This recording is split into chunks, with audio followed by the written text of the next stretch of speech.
It doesn't begin with a scream. It begins with silence. A silence so heavy that even at 6 years old, you can feel it pressing against your chest.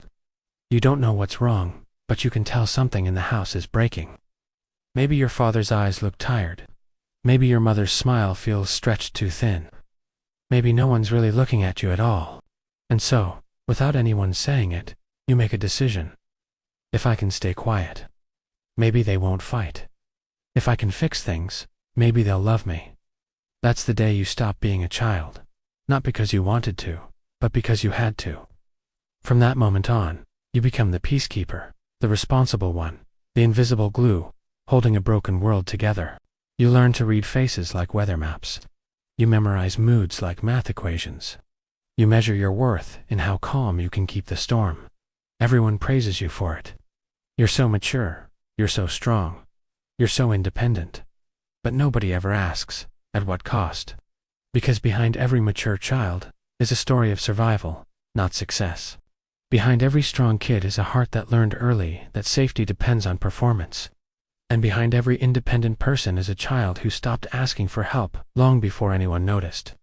Psychologists call it parentification when a child becomes the parent. When the roles reverse and innocence becomes a burden. It doesn't always happen through chaos or violence. Sometimes it's subtle. A parent too sad to cope, a household too fragile to bear honesty. You don't remember signing up for it, but your nervous system does. Because every time you had to be the adult, your brain learned that love is conditional, that peace is something you earn, that your needs are dangerous, and so you grow up. But your body never really stops scanning for danger. You flinch at loud voices. You overthink texts.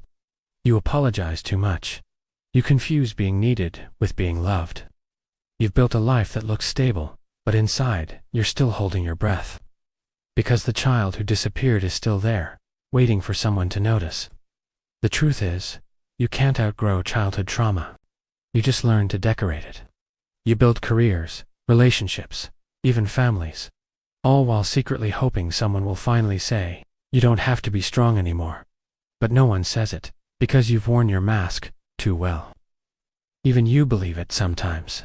Until one day, maybe in therapy, maybe in the middle of an argument, or maybe at 2 a.m. when the world is finally quiet, you feel something break. Not the kind of break that destroys, but the kind that releases. You realize you've been living on high alert your whole life. You realize you've mistaken control for safety. You realize you've been protecting everyone, except yourself. And that's where real healing begins. Healing isn't about blaming your parents. It's about acknowledging your story. It's about looking that younger version of yourself in the eyes and saying, you did what you had to do. You kept us alive. But you don't have to carry this anymore.